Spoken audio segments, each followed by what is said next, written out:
నమస్కారం, నా పేరు రాజేశ్వరి. నేటి సిటీ న్యూస్కు స్వాగతం. మంచిర్యాల నియోజకవర్గంలోని దండపల్లి, లక్షపేట మండలాలకు చెందిన లబ్ధిదారులకు సీఎంఆర్ఎఫ్ కళ్యాణ లక్ష్మి షాదీ ముబారక్ చెక్కులను ఎమ్మెల్యే కొక్కిరాల ప్రేమ్ సాగర్ పంపిణీ చేశారు. లక్షపేట మున్సిపాలిటీ పరిధిలోని ఎస్పీఆర్ గార్డెన్లో దండపల్లి, లక్షపేట మండలాలకు చెందిన కళ్యాణ లక్ష్మి మరియు షాదీ ముబారక్ చెక్కులు 83 మంది లబ్ధిదారులకు 83,09,628 రూపాయల చెక్కులను మరియు సీఎంఆర్ఎఫ్ చెక్కులు 174 మంది లబ్ధిదారులకు 45,08,000 రూపాయల చెక్కులను లబ్ధిదారులకు మంచిర్యాల శాసనసభ్యులు కొక్కిరాల ప్రేమ్ సాగర్ అందజేశారు. ఈ సందర్భంగా ఆయన మాట్లాడుతూ, మంచిర్యాల నియోజకవర్గంలో తనపై నమ్మకంతో ఒక అన్నగా, ఒక తమ్ముడిగా, ఒక కుటుంబ పెద్దగా తనకు సహకరించి గెలిపించిన, తనకు ఎమ్మెల్యేగా బాధ్యతలు ఇచ్చిన మీ రుణం మర్చిపోకుండా ఇచ్చిన వాగ్దానాలు తప్పనిసరిగా నెరవేరుస్తానని అన్నారు. ఇందిరమ్మ రాజ్యంలో కాంగ్రెస్ ప్రభుత్వం చేసిన వాగ్దానాలు 100% నెరవేరుస్తానని, మిగిలిన ఏమైనా ఉంటే త్వరలో నెరవేరుస్తామని తెలిపారు. ప్రభుత్వం ఏర్పడ్డ 17 నెలల్లో సీఎం సహాయ నిధి నుండి 2,067 లబ్ధిదారులకు చెక్కులను అందజేసిన ఘనత కాంగ్రెస్ ప్రభుత్వమని అన్నారు. ఈ కార్యక్రమం సంబంధిత అధికారులు, తాజా మాజీ ప్రజాప్రతినిధులు, నాయకులు, మహిళా నాయకురాలు, కార్యకర్తలు, లబ్ధిదారులు తదితరులు పాల్గొన్నారు. ఇక్కడికి వచ్చిన ప్రతి ఒక్కరి శ్రమ, కష్టం దాదాపు 10 సంవత్సరాల నుంచి వెళ్ళి కొందరు నాయకులు, కార్యకర్తలు అయితే వాళ్ళ రక్తాన్ని చెమటగా మార్చి ఈరోజు నన్ను ఇక్కడ నిలబెట్టినట్టు వాళ్ళకంతే. తప్పకుండా చెప్తున్నాను, మీకు మళ్ళీ చెప్తున్నా, ప్రతి సందర్భం చెప్తాను, ఈరోజు వచ్చాను. ఈ నియోజకవర్గంలో ఉన్న ప్రతి ఒక్కరు నన్ను ఒక అన్నగా, ఒక తమ్మునిగా, ఒక కుటుంబ సభ్యునిగా, కుటుంబ పెద్దగా అనుకొని నన్ను గెలిపించి నా మీద ఏదైతే బాధ్యత, మీరు ఏదైతే నమ్మకంతో నన్ను గెలిపించారో తప్పకుండా గడిచిన 16 నెలల నుంచి కార్యక్రమాలు చేసుకుంటూ పోతున్నాం. ఒకటి, ఇందిరమ్మ రాజ్యంలో కాంగ్రెస్ పార్టీ ఇందిరమ్మ రాజ్యం తర్వాత ఏదైతే ఎన్నికల ముందు వాగ్దానాలు చేసినా అవన్నీ చేసుకుంటూ, వాటితో పాటు మన నియోజకవర్గానికి నేను ఎన్నికల ముందు ఏమైతే వాగ్దానాలు చేసినో ప్రతి ఒక్క వాగ్దానం 100% నెరవేర్చడం జరిగింది. దాదాపు అయిపోయినాయి, పనులు స్టార్ట్ అయినాయి. మిగిలిన ఏవైతే ఎన్నికలు చెప్పని, ఎన్నికలకు సంబంధం లేని కూడా చాలా కార్యక్రమాలు చేసినాం. ఇప్పటి వరకు నేను గెలిచిన 15 నెలలు అయిపోయింది. 15 నెలల్లో 2,067 ముఖ్యమంత్రి సహాయ నిధి నుంచి లబ్ధిదారులకు చెక్కులు ఇప్పించడం జరిగింది. ఇవాళ ఒకరు కలుపుకొని ఈరోజు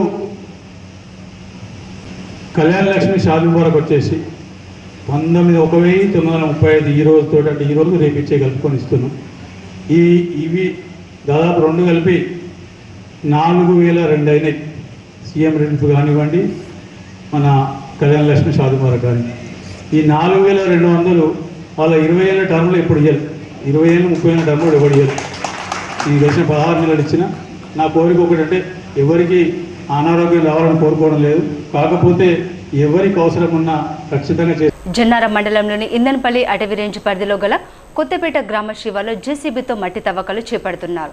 కవ్వల రిజర్వ్ ఫారెస్ట్లో తవ్వకాలు చేపడుతున్న వారిపై అధికారులు చర్యలు తీసుకోవాలని మాజీ ఎంపీటీసీ రియాజుద్దీన్ తిరుపతి గ్రామస్తులు డిమాండ్ చేశారు. జన్నారం మండలం ఇందంపల్లి రేంజ్ పరిధిలోని కొత్తపేట గ్రామ శివార్లో కవ్వల్ టైగర్ రిజర్వ్ కంపార్ట్మెంట్ 243 నరసింహల గుట్ట చెరువులో ఒక జేసీబీ మిషన్ పెట్టి దాదాపు 10 నుంచి 20 ట్రాక్టర్ల వరకు కొంతమంది మట్టిని తరలిస్తున్నారు. మండల ఫారెస్ట్ అధికారులు మామూలుగా టెంపుల కొరకు, ఇండ్ల కొరకు వాడితే కేసులు బనాయిస్తున్నప్పుడు పూర్తి స్థాయిలో జంగలో జేసీబీ పెట్టి దాదాపు ట్రాక్టర్లతోటి కొంతమంది మట్టి తీస్తున్నారని, మట్టి తవ్వకాలు జరుగుతున్న ప్రదేశం ప్రభుత్వ పరమ, ప్రైవేటు పరమ అధికారులు నిర్ణయించి మట్టి తవ్వకాలకు పాల్పడుతున్న వారిపై చర్యలు తీసుకోవాలని జన్నారం మండల ఎంపీటీసీ రియాజుద్దీన్ తిరుపతి గ్రామస్తులు కోరారు. దీనిపై అధికారులు వెంటనే స్పందించి చర్యలు తీసుకోవాలని కోరారు. జన్నారం మండలం కొత్తపేట గ్రామ పంచాయతీలో అక్రమ తవ్వకాలు, చెరువులు ఫారెస్ట్కు అనుకూలంగా 3 కిలోమీటర్ల దూరం లేని చెరువులు తవ్వకాలు జరిగితే ఫారెస్ట్ ఆఫీసర్ ఏం చేస్తుండు? అదే ఎక్కువనో కలమడుగు, ఇందన్పల్లి, జన్నారం ప్లస్ బాదంపల్లి జరిగితే అక్కడికి వెళ్ళి కోర్ ఏరియా పట్టుకొని ట్రాక్టర్ లోపడెత్తారు. ఈ పక్కపొంటి ఫారెస్ట్ కిలోమీటర్ దూరం లేదు, ఇక్కడ ఎందుకు తవ్వకాలు జరిగినాయి? ఇది కోర్ ఏరియా అంటారు, కోర్ ఏరియా మరి ఎందుకు జరిగినాయి? దీనిపై స్పందన ఏంటిది? ఇందన్పల్లి దీనిపై స్పందించాలి. ఇది ఎవరిది? ఫారెస్ట్ దగ్గర ఉందా లేదా? మీరు ఇండియా దీనిపై స్పందించి మాకు విచారణ జరిపి ఈ ఎఫ్ఆర్ఓపై చర్య తీసుకొని కోరుచున్నాం. ఇది ఫారెస్ట్దా, రెవెన్యూదా, లేకపోతే ఇరిగేషన్ డిపార్ట్మెంట్దా, వీళ్ళందరూ కూడా కలిసి జేసీబీని తక్షణమే జేసీబీ ట్రాక్టర్ తక్షణం. ఈరోజు జన్నారం మండలంలో కొత్తపేట గ్రామ పంచాయతీ శివార్లో ఫారెస్ట్ ఆర్ఎఫ్లో 243 కంపార్ట్మెంట్లో నిన్న ఒక జేసీబీ పెట్టి 10 నుంచి 20 ట్రాక్టర్లతోటి మట్టి తవ్వకాలు చేస్తూ ఉంటే స్థానికులు వచ్చి మరి ఇక్కడ ఎందుకు తవ్వుతున్నారని చెప్పి అడిగితే మేము ఫారెస్ట్లో పర్మిషన్ తీసుకున్నామని చెప్పి వాళ్ళు ఇక్కడ నుంచి వెళ్ళిపోవడం జరిగింది. మరి ఆ గంట లోపలనే మాకు వచ్చిన ఇన్ఫర్మేషన్ ప్రకారంగా మేము FDPT గారికి కంప్లైంట్ చేస్తే FDPT గారు దీని మీద స్పెషల్ పార్టీని అరేంజ్ చేసి ఇక్కడ ఎంక్వైరీకి వస్తుందని చెప్పి తెలిసి మరి ఇక్కడ స్థానిక ఎఫ్ఆర్ఓ గారు స్థానిక FBOని పంపించి ఇక్కడ నుంచి బండ్లను తీయించడం జరిగింది. మరి ఇది ఒకవేళ పర్మిషన్ ఏ పద్ధతిలో ఇచ్చిండు ఎఫ్ఆర్ఓ గారు, మరి కోర్ ఏరియాలో తవ్వద్దు, జేసీబీ పెట్టద్దు, బండ్లు రావద్దు, ఆఖరికి పేద ప్రజలు తునికాకు కూడా పోవద్దు అని చెప్పి నా రోజులు మొన్నటి వరకు మరి ఇక్కడ ఒక జేసీబీ మిషన్ పెట్టి 20 ట్రాక్టర్లు పెడితే కూడా మరి కళ్ళు మూసుకొని ఉండి మరి ఎంతవరకు ఆ కాంట్రాక్టర్లకు వత్తాసు పడుతుండో మరి ఇది సమాజానికి తెలవాలి. ముఖ్యంగా మరి ఇక్కడ నుంచి 25 కిలోమీటర్ల దూరంలో జన్నారం బాదంపల్లి ఉంటే మరి అక్కడికి వెళ్ళి ఇది కోర్ ఏరియాలు వస్తాయని చెప్పి ట్రాక్టర్లు ఉస్కే ట్రిప్ అమ్మితే ఒక 200 రూపాయలు వస్తాయి. ఆ 200 తోటి ఆడు పుట్ట గడుపుకునే ఓనర్ను ఆడు ఫైనాన్స్ తీసుకొని కష్టపడి పెళ్ళం పుత్తెలు అమ్ముకొని ట్రాక్టర్ తీసుకుంటే అలాంటి ట్రాక్టర్లకు ఆపి వాళ్ళ మీద చట్టరీత్యా ఇది నేరం అని చెప్పి కేసులు బనాయించి మరి ఈరోజు పూర్తి కోర్ ఏరియాలో ఇది ఖవ్వాల్ మరి దీన్ని కొత్తపేట ఆనుకొని ఒక ఆర్ఎఫ్లో ఉన్న చెరువును నరసింహగుట్ట చెరువు అంటారు, ఇది ఆర్ఎఫ్లో ఉన్నది. ఇది ఆర్ఎఫ్లో ఉన్నది కాబట్టి ఒకప్పుడు చెరువు పర్మిషన్ రాలేదు. వాస్తవానికి ఆర్ఎఫ్లో ఉన్న చెరువును తవ్వుతా ఉంటే అధికారులు కళ్ళు మూసుకొని కూర్చున్నారు. మరి నిన్న FDPT గారు ఎంక్వైరీకి పంపించడం జరిగింది. ఆ ఎంక్వైరీలో ఏం తేలినా ఒకవేళ దీంట్లో ఎలాంటి అవకతవకలైనా హైకోర్టుకు వెళ్ళి అయినా జాయింట్ సర్వే చేయించి ఈ అధికారులపై మేము చర్యలు తీసుకుంటామని చెప్పి మేము ఎమ్మెల్యే కొక్కిరాల ప్రేమసాగర్ గతంలో ఎన్నడూ లేని విధంగా మంచిలో అభివృద్ధి పనులు చేస్తుంటే అభివృద్ధి పనులను అడ్డుకోవడానికి బీఆర్ఎస్ మాజీ ఎమ్మెల్యే నడిపిల్లి దివాకర్ అసత్య ఆరోపణలు చేస్తున్నారని ఇప్పటికైనా ఆయన పద్ధతి మార్చుకోవాలని కాంగ్రెస్ నాయకులు పేర్కొన్నారు. ఎమ్మెల్యే నివాసంలో ఏర్పాటు చేసిన మీడియా సమావేశంలో బ్లాక్ కాంగ్రెస్ అధ్యక్షుడు పూదారి తిరుపతి, పట్టణ అధ్యక్షుడు తూముల నరేష్ మాట్లాడుతూ 20 ఏళ్ల ఎమ్మెల్యేగా పనిచేసిన దివాకర్ రావు అభివృద్ధి చేయలేదని ఆరోపించారు. ప్రేమసాగర్ రావు ఏడాదిన్నరలోనే కనివిని ఎరుగని రీతిలో అభివృద్ధి పనులు చేస్తుంటే తప్పుడు విమర్శలకు దిగడం సమంజసం కాదన్నారు. మహాప్రస్థాన నిర్మాణంపై అక్కసి వెళ్లగక్కడం విడ్డూరంగా ఉందన్నారు. ప్రేమసాగర్ రావు చేస్తున్న అభివృద్ధి పనులకు ప్రజలు వెన్నుదన్నుగా ఉన్నారని గుర్తు చేశారు. తెలంగాణ రాష్ట్రంలో ఎన్నికల్లో దాదాపుగా 4వ స్థానంలో అంటే మెజార్టీ పరంగా ఎవరికి నాటి పరంగా మరి మెజార్టీ ఇక్కడ ఇచ్చి ప్రజలు ఇచ్చి గెలిపించుకోరంటే దానికి తగ్గట్టుగా మరి ప్రేమసాగర్ గారు నిద్ర లేకుండా మరి కాలుకి బట్ట కట్టుకొని అనుక్షణం ఇటు సెక్రటరియట్ కానుంచి మినిస్టర్ల కానుంచి చిన్న పెద్ద అనే తేడా లేకుండా ప్రతి ఒక్క అధికారికి నిరంతరం కలుస్తూ ప్రతి ఒక్క పనిని క్షుణ్ణంగా పరిశీలించుకుంటూ మరి చేస్తున్నటువంటి ఘనత ప్రేమసాగర్ గారు. మరి వారిని ఉద్దేశించి నిన్న నేను 500 కోట్లు తీసుకొచ్చినా, నేను అది తీసుకొచ్చినా అని చెప్పేసి ఎర్రి మాటలు మాట్లాడినాం. ముందుగా మరి మా ప్రస్థానం గురించి చెప్పుకోవాలంటే ఈ దేశంలోనే ఎక్కడ లేని విధంగా సౌర విద్యుత్తుతోని మంచి గ్రీనరీతోని పర్యావరణానికి మరొక తోడ్పాటు అయ్యే విధంగా నీకు నిర్మాణం చేపెడితే ఇళ్లలో పొగ వస్తుంది, శవంగాలు పెడితే ఇక్కడ వస్తుంది. నేను ఎకరం చూసిన మరి ఎకరం వ్యాపారస్తుల దగ్గర పీడించి వాళ్ళ దగ్గర వసూలు చేసి 30 లక్షల విలువ గల భూమికి మరి దాదాపుగా 1,20,00,000 పెట్టి నేను మొన్న ఆ భూములనే కట్టాలని చెప్పేసి మళ్ళీ నిన్న కూడా మాట్లాడడం జరిగింది. అంతేకాకుండా మీరు గతంలో అంతర్గాం బ్రిడ్జ్ మీద మంచి షార్ట్ ఫిల్మ్ తీయచ్చు. అంతర్గాం ఏమన్నంటే ఏ ప్లేస్ మీద పెట్టా అంతర్గాం బ్రిడ్జ్ 2018లో కేసీఆర్ అనౌన్స్మెంట్ చేశారు. అవును చేసిన తర్వాత నీ లెక్క ఏమైంది? అసలు బ్రిడ్జ్ ఎడిపోయింది. నేను గట్టంలో అడ్డం పడ్డరా? నీ ఇంటికాడ నీకు కావులు వేసిర్రా? నీకు ధర్నా ఇట్లా వేసిర్రా? ఎవరు వేయలే కదా, నువ్వు ఎందుకు కట్టలేకపోయినావు?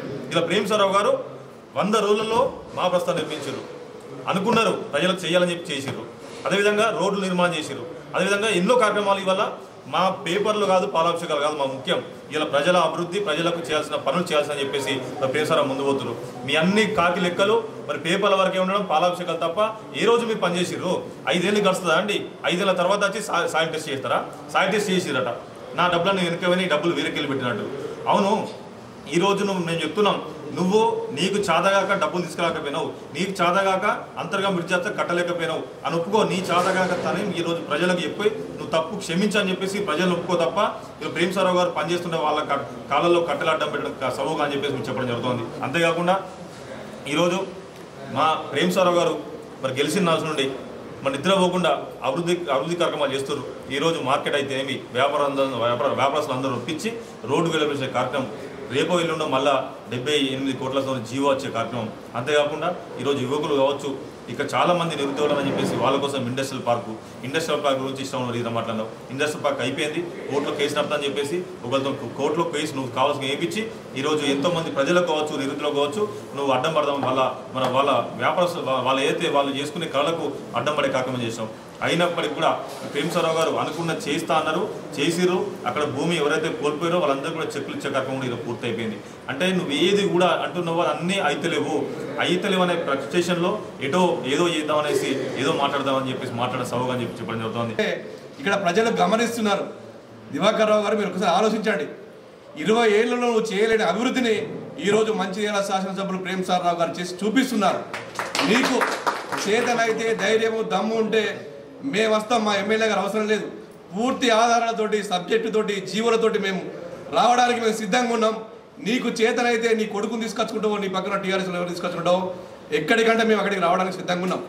గతంలో నీవు అక్కడ ఐబీలో ఇంటిగ్రేట్ మార్కెట్ అని చెప్పి దాన్ని కట్టినప్పుడు మా ప్రేమ్ సారావు గారు చెప్పడం జరిగింది, నీవు కమిషన్ల కోసం కక్కుర్తిపడి ఇక్కడ నువ్వు ఇక్కడ మార్కెట్ కడతావు, దీన్ని మేము వచ్చిన తర్వాత కూలగొట్టి ప్రజలకు అంకితం చేసి ప్రజల సౌకర్యార్థం ఇక్కడ మేము సూపర్ స్పెషాలిటీ హాస్పిటల్ కడతామని చెప్పడం జరిగింది. దాన్ని ఆ రోజు కూలగొట్టినప్పుడు కూడా ప్రజల కోసం సూపర్ స్పెషాలిటీ హాస్పిటల్ నిర్మిస్తున్నప్పుడు కూడా నువ్వు నిరాధారమైన ఆరోపణలు చేసినావు. దీనికి జీవో రాలేదు, దీనికి డబ్బులు లేవు, ఇప్పుడు తలకాయ ఎక్కడ పెట్టుకుంటామని మేము అడుగుతాం, నేను ప్రశ్నిస్తున్నాం. 50 కోట్ల రూపాయల శాంక్షన్ అయినాయి, 250 కోట్ల రూపాయల జీవో కూడా విడుదలైంది. నీవు ఈ నియోజకవర్గానికి ప్రత్యేకించి తీసుకొచ్చిన నిధులు ఏమైనా ఉన్నాయా? ప్రత్యేకించి చేసిన అభివృద్ధి ఏమైనా ఉందా? ఒక టీఆర్ఎస్ భవనం తప్ప. నీకేదో నీ అత్తగారింటికైనా ల్యాండ్ ఉన్నాయని చెప్పి 2018లో అనౌన్స్ చేసుకున్నావు. 2018 నుంచి నీవు ఎలక్షన్ అయ్యే వరకు 5-6 సంవత్సరాల నుంచి కనీసం ఒక 50 కోట్ల రూపాయలైనా తీసుకొచ్చి నువ్వు అక్కడ పనులు స్టార్ట్ చేసినావా? ఎందుకు స్టార్ట్ చేయడో దానికి సమాధానం చెప్పాలి. నీ ఇంటికాడ ఫ్లెక్సీ పెట్టుకుంటే అందరికీ బ్రిడ్జ్ అయిపోతుందా? మాటలు కాదు, కొబ్బరికాయలు కొట్టడం కాదు. నిజమైన ప్రజల అభివృద్ధి కావాలంటే, ప్రజల అభివృద్ధి చేయాలంటే నువ్వు పని చేసి చూపించి అప్పుడు మాట్లాడాలి. ఇంకొక విషయం, మహాప్రస్థానం అనేది ఇక్కడ ఉన్న ప్రాంత ప్రజలు, కిరాయికున్న వాళ్ళు కానీ బీద వాళ్ళు కానీ చాలా ఇబ్బంది పడుతున్నారు. ఆ రోజు కరోనా సమయంలో కానీ వర్షాకాలం వస్తే కానీ ఒక్కొక్కరు రోడ్ల మీద దాన సంస్కారాలు చేసి ప్రజలందరూ బాధపడుతున్నారని చెప్పి పెద్దలు ప్రేమ్ సారావు గారికి మంచి ఆలోచన వచ్చి ఆ ఆలోచనతోటి ఇక్కడ ఈ మహాప్రస్థానం నిర్మించాలని చెప్పి ఒక కంకణం కట్టుకొని అహర్నిశలు కష్టపడి 100 రోజులు అక్కడ ఆ కార్యక్రమం పూర్తి చేయడం జరిగింది. దానికి కూడా నువ్వు వచ్చి కార్యక్రమం ఎప్పుడైతే ప్రారంభమైందో ప్రజల ఆదరణ ఎప్పుడు పొందుతున్నారో నువ్వు అప్పుడు వచ్చి నిరాధారమైన ఆరోపణలు, మట్టి గురించి, ఇసుక గురించి కూడా మాట్లాడడం జరిగింది. ప్రేమ్ సాగర్ రావు గారు ఉప ముఖ్యమంత్రి దగ్గరికి వెళ్ళి కానీ ముఖ్యమంత్రి దగ్గరికి వెళ్ళి కానీ పనులు చేయించుకొని వస్తానని చెప్తావు. నీకు నీ 20 ఏళ్లలో నీ ముఖ్యమంత్రి నిన్ను గడప దాటనిచ్చిండా అని చెప్పి అడుగుతున్నాం. ఏ రోజైనా నీ ముఖ్యమంత్రి నీకు అపాయింట్మెంట్ ఇచ్చిండా అడుగుతున్నాం. నీకు చేత కాలేదు, ఊరుకో. సపరేట్గా ఊరుకుంటే ప్రజలన్నా అరే దివాకరావు చేతగానుడు దద్దమ్మ ఊరుకున్నాడు అనుకుంటారు. కానీ ఈరోజు ఇండస్ట్రియల్ పార్క్ ఎల్లంపల్లి ప్రాజెక్టులో బాధితులకే నువ్వు న్యాయం చేయలేదు, వాళ్ళకే డబ్బులు రాలేదు. ఎల్లంపల్లి బాధితులు ఈరోజు కూలి పని చేసుకొని బతుకుతుంటారు. అదే ప్రేమ్ సాగర్ రావు గారు ఇండస్ట్రీ పార్క్లో ఈరోజు 90% అందరికీ కూడా వాళ్ళకు పరిహారం అందింది. త్వరలో కార్యక్రమం ప్రారంభమవుతుంది.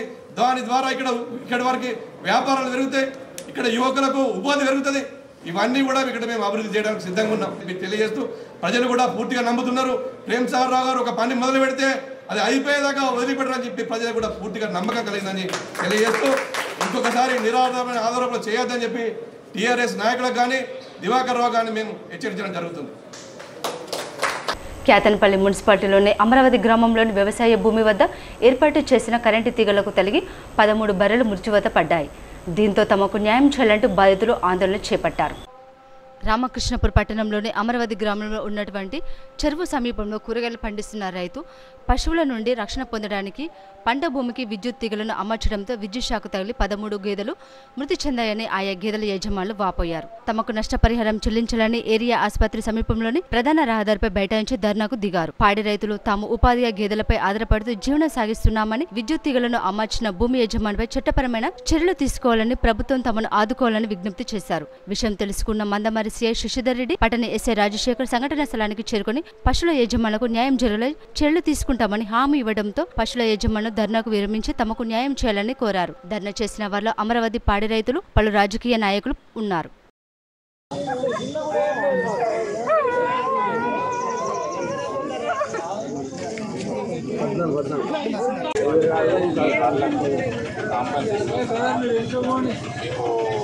ఆల్రెడీ ఇప్పుడు మన వెటర్నరీ డాక్టర్ గారు మేము పోలీస్ ద్వారా మీకు కలెక్టర్ గారికి ఆదేశం రెవెన్యూ వాళ్ళు వచ్చారు. మీకు వెటర్నరీ డాక్టర్ ద్వారా పోస్ట్ మార్టం అవుతుంది. తర్వాత ఎలక్ట్రిక్ డిపార్ట్మెంట్ వాళ్ళు వాళ్ళు ఇల్లీగల్ అయితే ఇల్లీగల్ రాసేస్తాం. మేము దాన్ని కేసు బుక్ అయితే వాళ్ళు వెళ్ళిపోతారు. మీ కాంపన్సేషన్ 100% మీకు వస్తుంది. అందుకే ఆల్ డిపార్ట్మెంట్ మీకేం టెన్షన్ పడదు. మీకు 5 రూపాయలు చెప్పండి.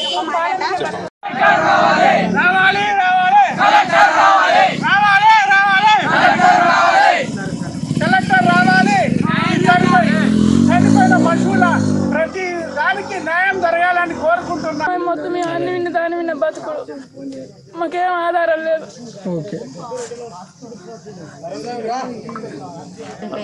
మా ఆయన చనిపోయాడు.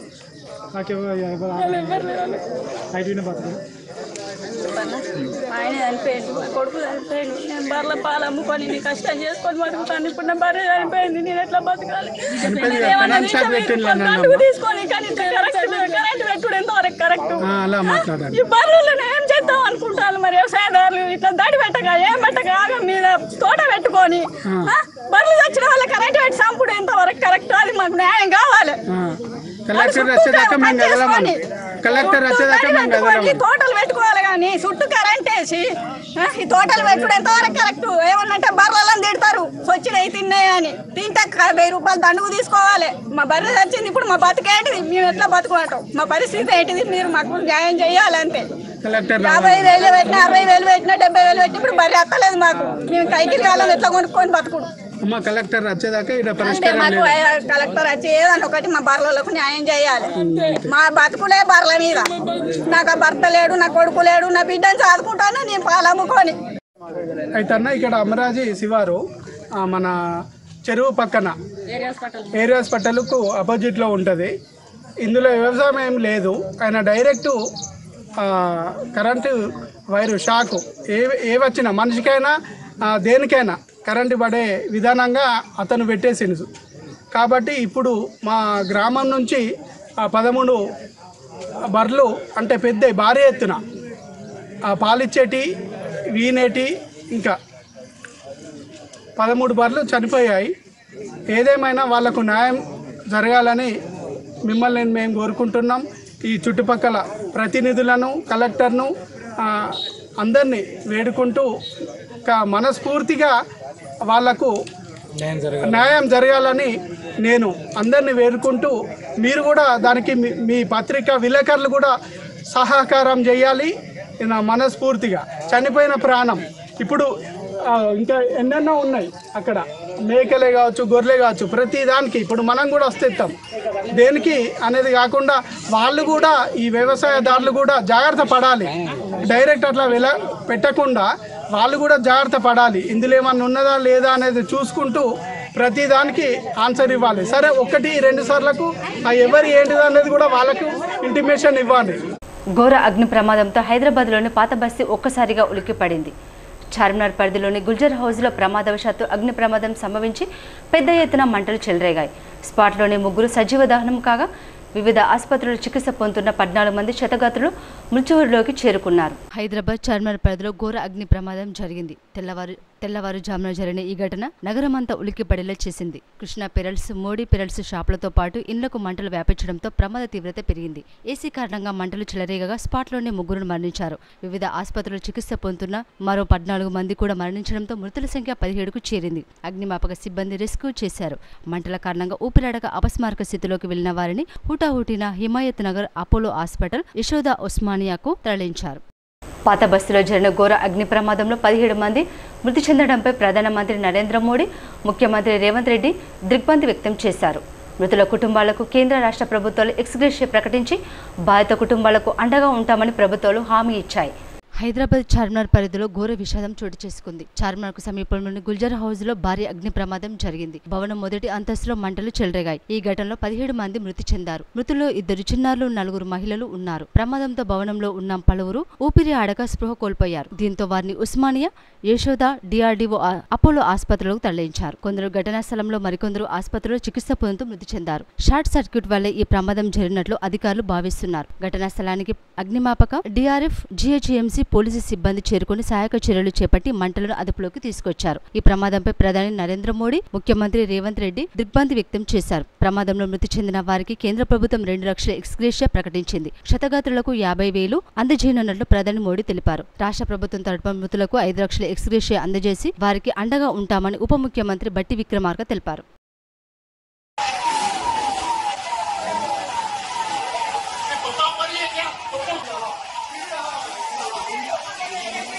ऊपर चढ़ने वाले